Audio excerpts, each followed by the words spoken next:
Vamos então começar o 18º capítulo. Muitos são os chamados, poucos os escolhidos. Parábola da festa de núpcias. Jesus, falando ainda através de parábola, disse-lhes: O reino dos céus é semelhante a um rei que, desejando realizar as núpcias do seu filho, enviou seus servos para chamar às núpcias aqueles que tinham sido convidados, mas eles se recusaram a ir. Então, o reino dos céus é um reino de ventura, um reino de alegria, onde o rei, né, o Deus, o dono desse reino, chama, convida o povo, convida os seus súditos para participarem das núpcias do seu filho, quer dizer, do casamento. Que casamento é este? O casamento dos ensinamentos, das leis, o casamento das colocações de Deus para com esses súditos. Mas esses primeiros convidados, esses súditos, se recusaram a ir. Quem eram esses primeiros convidados, esses súditos? Eram os hebreus, porque eles eram monoteístas, eles acreditavam no Deus único. Então eles foram os primeiros a serem convidados, mas eles se recusaram a ir, eles não aceitaram os ensinamentos de Jesus, eles não aceitaram participar das núpcias, do casamento com Jesus. Disseram que ele era só um profeta e que ele não era o Messias. Ele então enviou outros servos com ordem de dizer aos convidados de sua parte: Eu preparei meu banquete, fiz matar meus bois e tudo que tinha feito engordar. Quer dizer, ele tinha mandado os ensinamentos, né, através de Abraão, através de Moisés, através de Isaías, através de Elias, através de todos os profetas. Quer dizer, é isto que quer dizer, tinha feito engordar, e que tudo está pronto. Quer dizer, está pronto para aqueles que entenderam, está pronto para aqueles que aceitaram.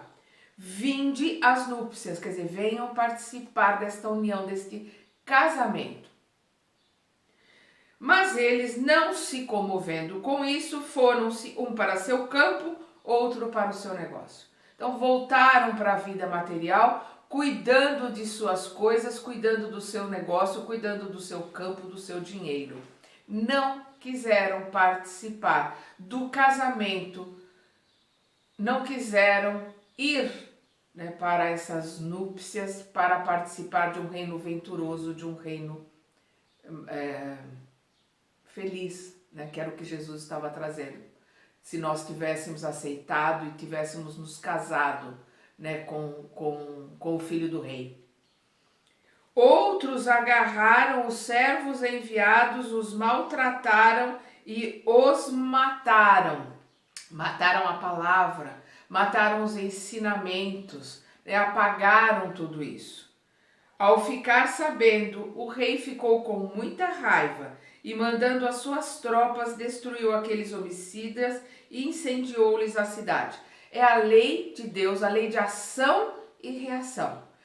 Tudo aquilo que foi feito, aquela energia que foi enfiada, foi recebida de volta.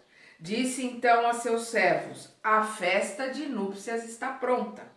Mas aqueles que tinham sido convidados não eram dignos. E depois as encruzilhadas e chamai às núpcias todos os que encontrar. Quer dizer, chamai todos aqueles, os politeístas, né, os que os judeus chamavam de gentios.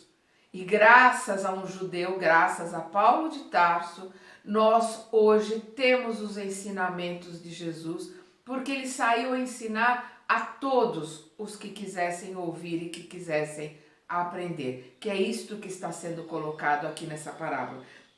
Aqueles que estavam nas encruzilhadas são aqueles que estavam perdidos pelo caminho, não conheciam Deus único, ainda estavam lá antes da época de Moisés, ainda com vários deuses, não tem problema.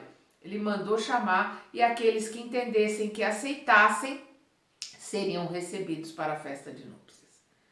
Seus servos então se foram pelas ruas, reuniram todos os que encontraram, bons e maus. Então o convite foi para todos, bons e maus, para que os maus tivessem chance de se melhorarem. aceitarem o convite e se modificarem. E o salão de núpcias ficou repleto de pessoas que se assentaram à mesa. O rei entrou em seguida para ver os que estavam à mesa, e percebendo nela um homem que não portava a veste nupcial, disse-lhe: o que é a veste nupcial? É o processo interior, é a reforma íntima. Não tem importância se era bom ou se era mal, foi convidado. Mas para poder participar e ficar nas bodas, ficar nesse casamento com os ensinamentos de Jesus, participar da mesa, né, digamos assim, metaforicamente com Deus, precisa ter a roupa apropriada. O que é? O espírito iluminado, são as vestes nupciais, é aquele que se transformou, aquele que se modificou, ele adquire luz, então ele adquire as vestes nupciais. Então ele, vendo que não portava a veste nupcial, disse-lhe: meu amigo. Meu amigo, olha a colocação dele. Como entraste aqui sem ter a veste nupcial? Quer dizer, não tem como adentrar, você não pode adentrar, porque você não tem a roupa. O que é a roupagem apropriada? A iluminação, o espírito apropriado para poder participar deste casamento, né, destas núpcias. Esse homem permaneceu calado. Ele não tem o que dizer, ele não se modificou, ele não aprendeu. Ele tentou entrar pela porta dos fundos, vamos colocar assim. Então o rei disse aos seus: atai suas mãos e pés e atirai-o nas trevas exteriores. O que é isto? O que é atai suas mãos e pés? É colocá-lo de volta na matéria. Nós estamos atados. Nós estamos aqui presos nessa matéria com as mãos e os pés atados. Nós não podemos, quando nós saímos do corpo à noite, né?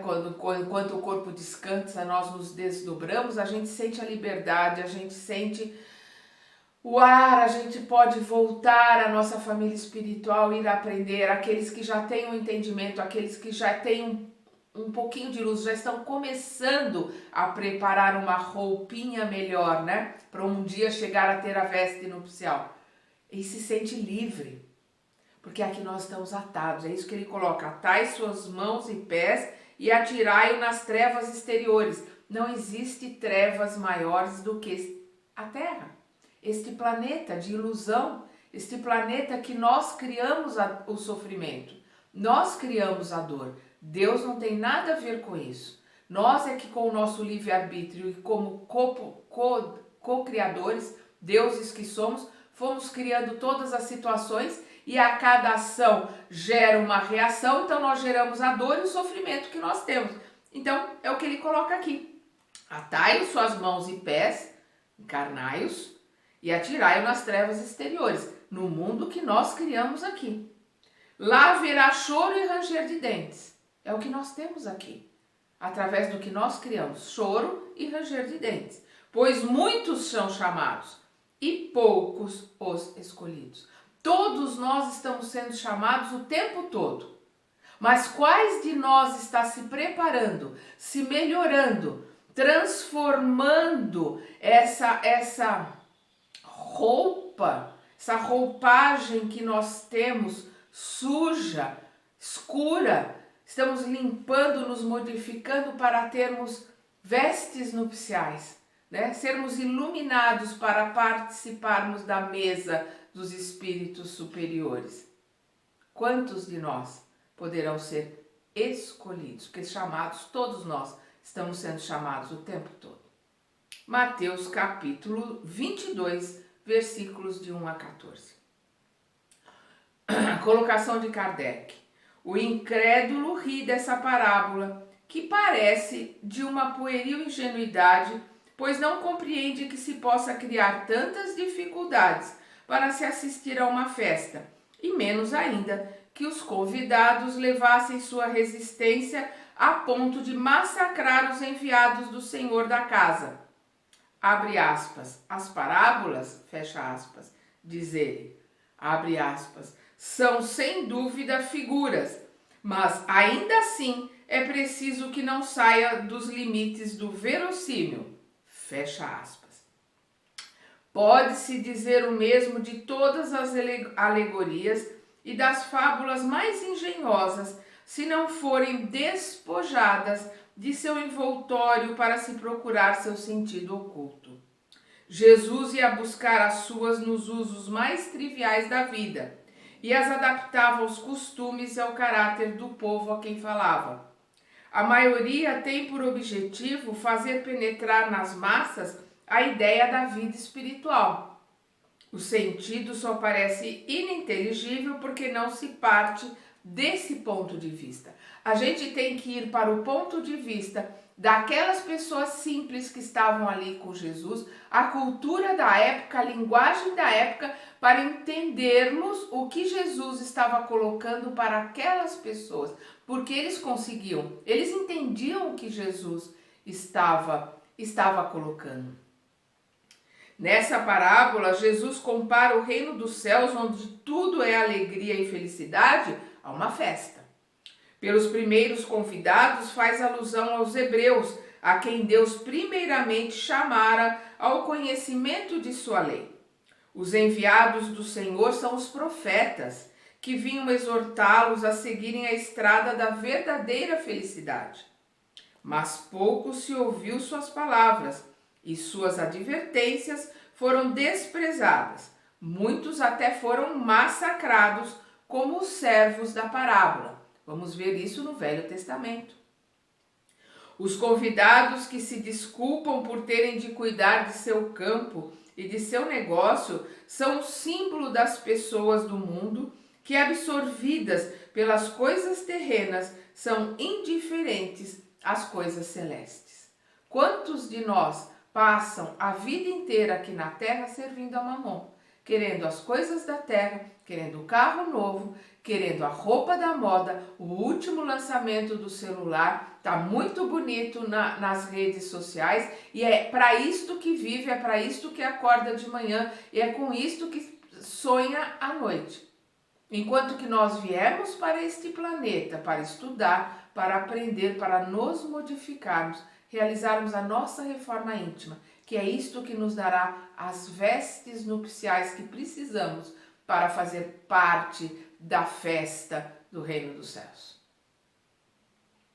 Era uma crença entre os judeus de então que sua nação devia conquistar a supremacia sobre todas as outras. Deus não havia com efeito prometido a Abraão que sua posteridade cobriria toda a terra? No entanto, eles sempre acreditaram, tomando a forma pelo fundo, quer dizer, eles tomavam a letra e não o espírito da letra daquilo que foi dito, né?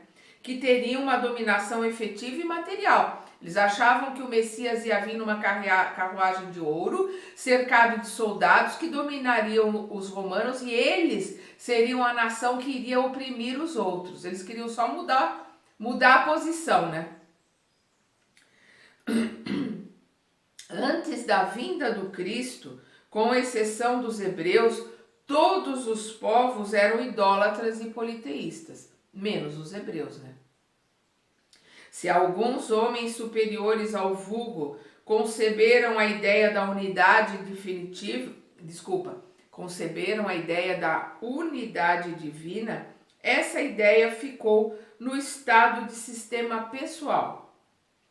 Mas em nenhum lugar ela foi aceita como verdade fundamental, a não ser por alguns iniciados que ocultavam seus conhecimentos sob um véu misterioso impenetrável às massas.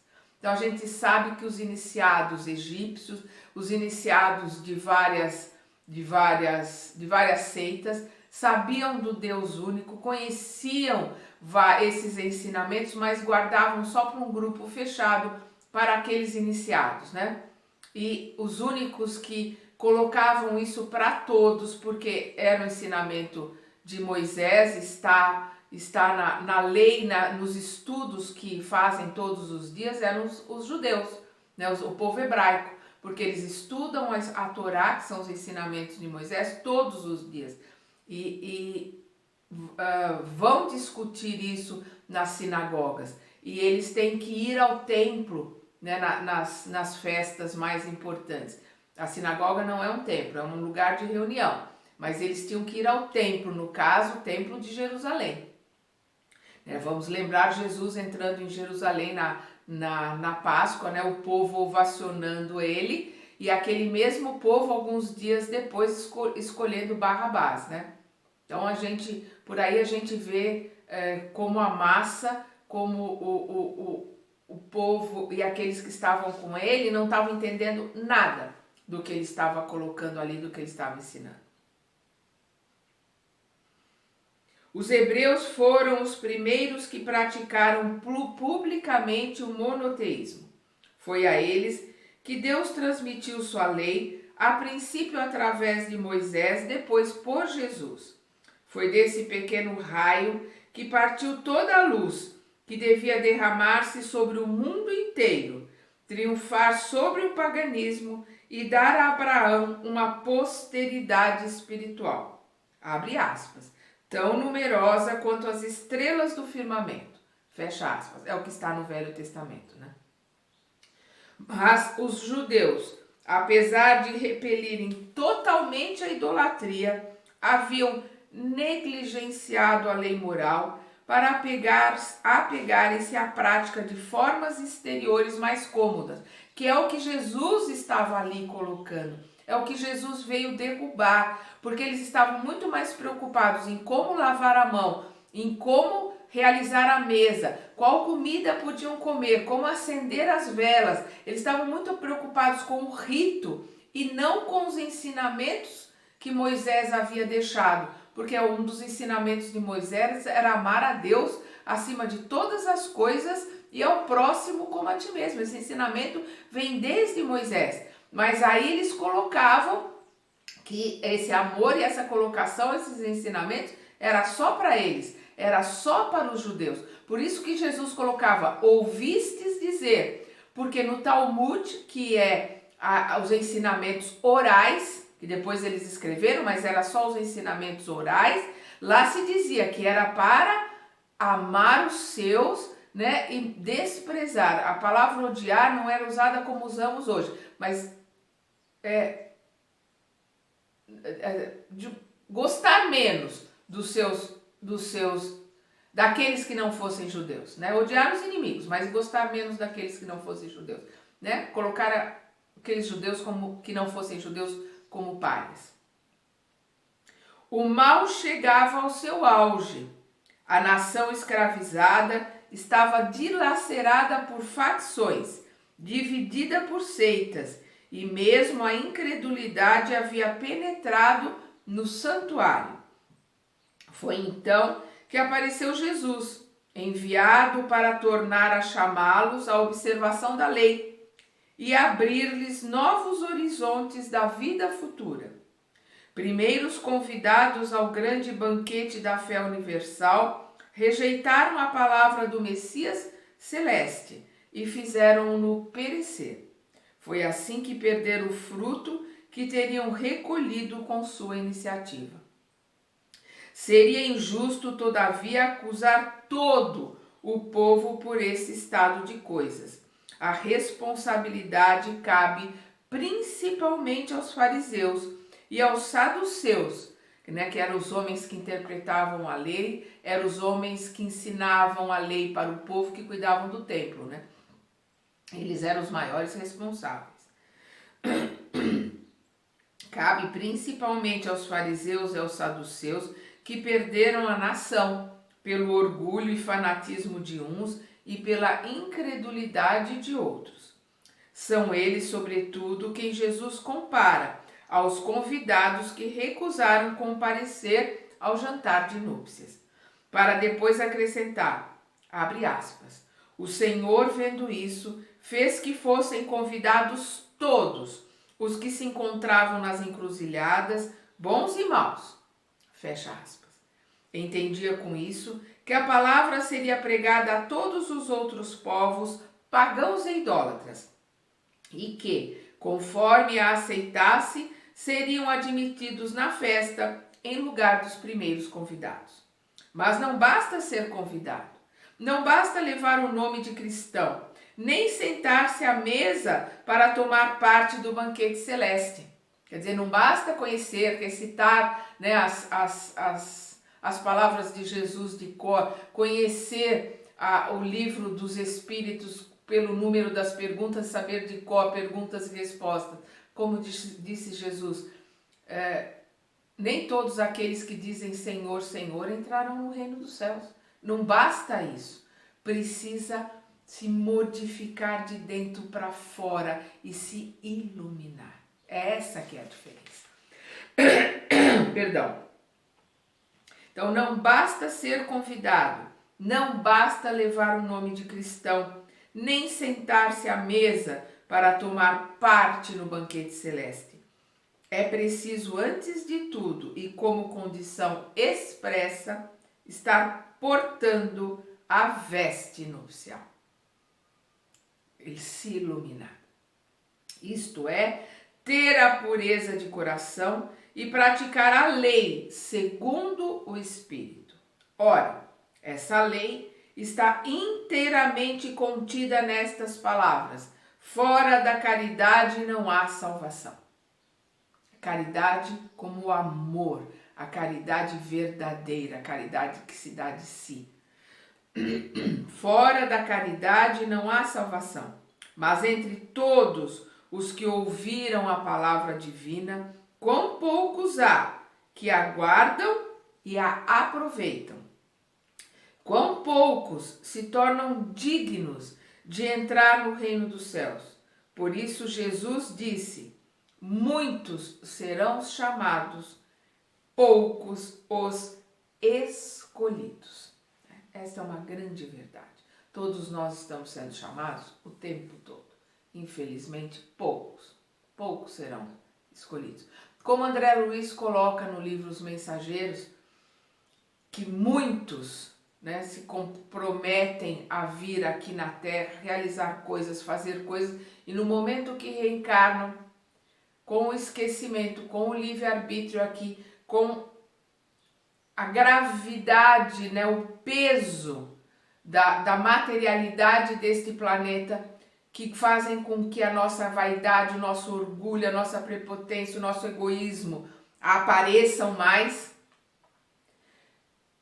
esquece, deixam de realizar aquilo que tinham que realizar. Então, como ele diz no livro, são poucos os que são completistas. Aqueles que programam um roteiro no plano espiritual, vêm aqui e realizam. Não é missão de Chico Xavier, não é missão de Madre Teresa de Calcutá, não. É realizar as coisas simples. Se acertar com Pedro, com Maria, com João, é cuidar disto, cuidar daquilo, aprender determinadas coisas. São as coisas simples que a gente se compromete a fazer e não faz. O André Luiz coloca que dá para contar nos dedos de uma mão aqueles que voltam para o plano espiritual como completistas. Perdão.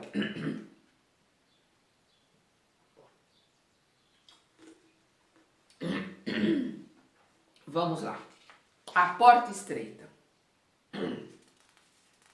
Entrai pela porta estreita, porque a porta da perdição é larga, e o caminho que conduz a ela é espaçoso, e muitos são os que entram por ele. Mas a porta da vida é pequena, e o caminho que a ela conduz é estreito, e poucos são os que o encontram. Mateus capítulo 7, versículo 13 a 14. Da mesma forma, a porta larga é onde está indo todo mundo, é onde vai a manada, né? Quando a gente fala efeito manada. A porta estreita é aquela que exige sacrifício, que exige conhecimento, que exige a vontade de se modificar. Por isso ela é difícil de se achar e ela é difícil de se passar por ela. Uma porta quer dizer sair de um lugar e entrar em outro, sair de uma vibração e entrar em outra. Então, se manter na materialidade, a porta é enorme, a gente passa por ela com a maior facilidade. Mas modificar o nosso interior e buscarmos o caminho que nos leva de volta para a casa do Pai, melhorados, aprimorados com as vestes nupciais, essa porta é difícil de achar. E ela é muito estreita, é difícil de passar por ela. E é um caminho, é uma viagem. E para se viajar, qual de nós vai fazer uma viagenzinha agora? Hoje é dia 8 de setembro de 2020, onde foi feriado. Quais de nós, para o feriado, não preparou uma mala? E quando a gente prepara a mala, a gente prepara para onde a gente vai. Se tá frio, com roupa de frio, se tá calor, com roupa de calor. E isso qualquer ignorante sabe fazer a sua pequena mala para uma viagem, por mais curta que ela seja. E a gente aqui, nesse planeta, se preparando para aprender, para se melhorar, para voltarmos para casa, a gente não prepara a nossa mala. A gente não se prepara para buscar essa porta estreita e ter na bagagem a roupagem, ter na bagagem aquilo que é necessário para conseguir se passar pela porta estreita, que é conhecimento, que é vontade de se modificar, é realizar aquilo que aprendemos, é através dos nossos atos, pensamentos, através daquilo que nós realizamos todos os dias, nos modificarmos, purificarmos as nossas vestes, porque é a única bagagem que a gente vai conseguir passar pela porta estreita, é aquela que está dentro de nós. Nada além disso. Continua aqui Jesus. Alguém lhe fez esta pergunta: Senhor, poucos serão salvos? E ele lhe respondeu: esforçai-vos por entrar pela porta estreita, pois eu vos asseguro que muitos tentarão adentrá-la e não conseguirão. E quando o dono da casa tiver entrado e fechar a porta, quem é o dono da casa? É Deus. E quando ele fechar a porta? Porque enquanto houver a porta e houver a possibilidade de passar por ela, a gente tem a chance de entrar no reino de Deus. A hora que ele fechar a porta, a gente não tem mais. É o que a transição toda está nos colocando. Uma porta será fechada. E aí a gente não vai mais poder passar por ela. A gente vai ter que buscar um outro lugar com outras portas. É o que ele coloca aqui.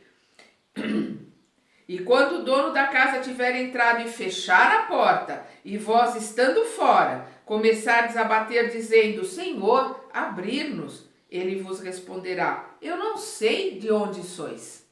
Então começareis a dizer: nós comemos e bebemos em tua presença, e vós ensinastes em nossas praças públicas. E ele vos responderá: não sei de onde sois, afastai-vos de mim todos vós que cometeis a iniquidade.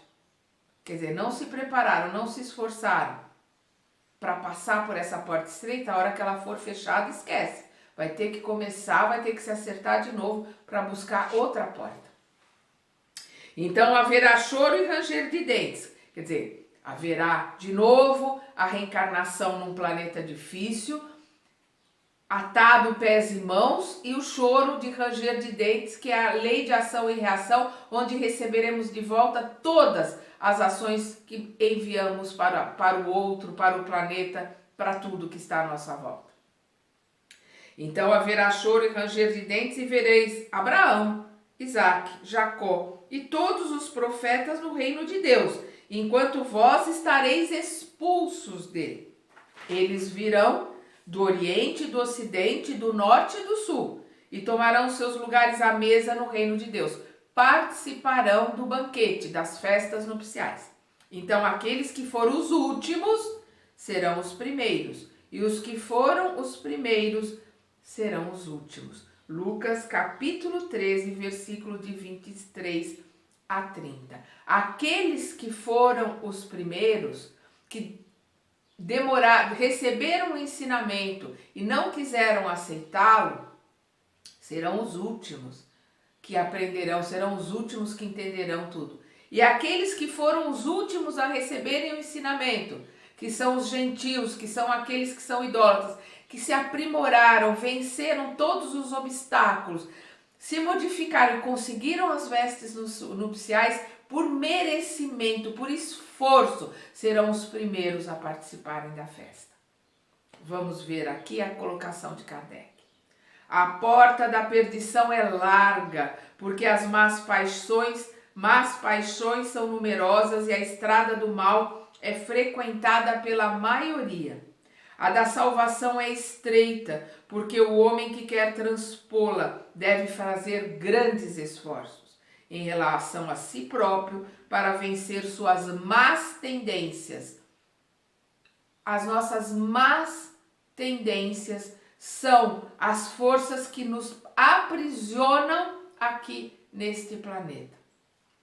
E nós começamos a ver nos pequenos, nos espíritos que são velhos, nos espíritos que estão indo e vindo há milênios, mas que estão recomeçando aqui num corpo de criança. E aqueles que são tutores, educadores, pai, mãe, têm a obrigação de olhar desde pequeno e encontrar as más tendências, porque é para isso que eles foram confiados a nós, para que enquanto eles forem pequenos, com a fita completamente limpa, com a memória apagada, a gente ter a chance de ajudá-los a minimizar ou às vezes limpar essas más tendências. E quando elas começarem, as lembranças, os sentimentos de vidas passadas começarem a fluir naquele espírito que está, naquele corpo carnal que está crescendo, naquele espírito que está começando a perder o esquecimento, os ensinamentos que pai e mãe solidificaram aqui nele farão com que ele limpe as más tendências que vão aparecendo. É esta a obrigação de pai e mãe. Tutores, educadores, avós, não importa se é filho biológico, se é filho do coração. Não existe acaso, não existe coincidência. Para tudo existe uma lógica, um propósito, um roteiro que foi montado no plano espiritual. A porta da salvação é estreita, porque o homem que quer transpô-la deve fazer grandes esforços em relação a si próprio para vencer suas más tendências, e poucos se resignam a isso. É este o complemento da máxima: muitos são os chamados e poucos são os escolhidos. Tal é o atual estado da humanidade terrestre, porque sendo a Terra um mundo de expiação, o mal a domina. O mundo de expiação e prova é o mal que domina, todos nós sabemos disso o tempo todo. Quando ela estiver transformada, nós estamos agora nessa intersecção da transição, Quando ela estiver transformada, a estrada do bem será a mais frequentada. O mal não dominará mais, Ele estará ali de igual para igual na transição com o bem. E depois da transição, o mal estará aquém. O bem se sobressairá. E a hora que passarmos para um planeta feliz, para um planeta ditoso, não teremos mais o mal. Não precisaremos mais do vigiar e orar, porque não teremos o que vigiar. Nós manteremos a oração, porque a oração vai ser o nosso estado normal. Mas não teremos mais o que vigiar em nós, porque vai estar tudo limpo quando estivermos num planeta ditoso, um planeta feliz. Portanto, essas palavras devem ser entendidas num sentido relativo e não no sentido absoluto. Se este devesse ser o estado normal da humanidade, Deus teria voluntariamente condenado à perdição a grande maioria das criaturas. Suposição inadmissível, desde que se reconheça que Deus é todo justiça e todo bondade. Mas de quais crimes essa humanidade poderia ter se tornado culpada para merecer uma sorte tão triste em seu presente e em seu futuro, se toda ela está restrita a esta terra e se a alma não tem outras existências? Por que tantos entraves semeados em sua estrada? Por que essa porta tão estreita que só a minoria é permitido atravessar, se o destino da alma está fixado para sempre depois da morte? É assim que, com a unidade de existência, fica-se em constante contradição consigo mesmo e com a justiça de Deus. Com a anterioridade da alma e a pluralidade dos mundos, o horizonte se alarga, faz-se luz sobre os pontos mais obscuros da fé. O presente e o futuro tornam-se solidários do passado. Somente assim pode-se compreender toda a verdade e toda a sabedoria das máximas do Cristo.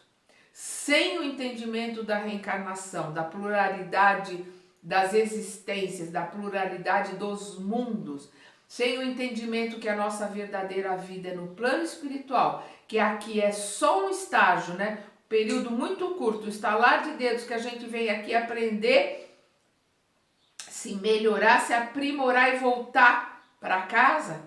Se a gente não entender isso, a gente não consegue assimilar os ensinamentos, a gente não consegue entender a razão e as coisas que acontecem nesse mundo. Porque a gente só vai entendê-las com esse ponto de vista, com esta ótica de que tudo que está acontecendo aqui é só uma lei de ação e reação para cada sentimento e cada pensamento da humanidade aqui. Planeta de provas e expiações.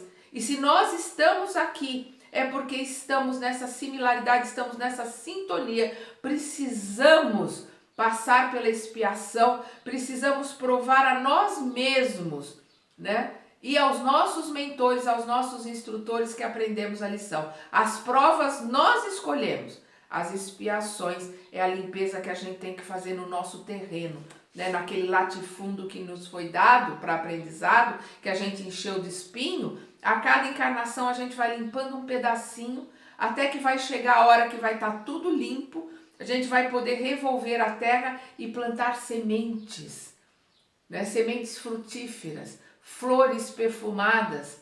Vamos regar, vamos cuidar deste terreno e depois poderemos colher frutos e flores. E aí a gente vai deixar um terreno maravilhoso. Não precisaremos mais voltar a ele. Teremos cumprido a nossa missão, o nosso aprendizado, e passaremos para outro degrau, para outra sintonia, para estudarmos outras coisas, aprendermos outras coisas em outro estágio. Por enquanto, aqui e agora, somos todos devedores. Somos todos crianças, infantis. Fazemos parte daqueles que estão expulsando e massacrando os servos do Senhor que vieram nos convidar para a festa de núpcias. Como nós massacramos esses servos? Massacrando suas palavras, enterrando os talentos, não realizando aquilo que é esperado de nós, não tendo vontade de se modificar, não tendo vontade de aprender. Nós estamos matando todos os ensinamentos que são os servos que vieram nos chamar. E faremos parte dos poucos, faremos parte dos muitos chamados, mas não faremos parte dos que serão escolhidos. Temos que analisar com profundidade o nosso dia a dia, vigiar o nosso pensamento, vigiar as nossas palavras, o nosso sentimento, nos modificarmos de dentro para fora. Vamos continuar na segunda parte deste capítulo.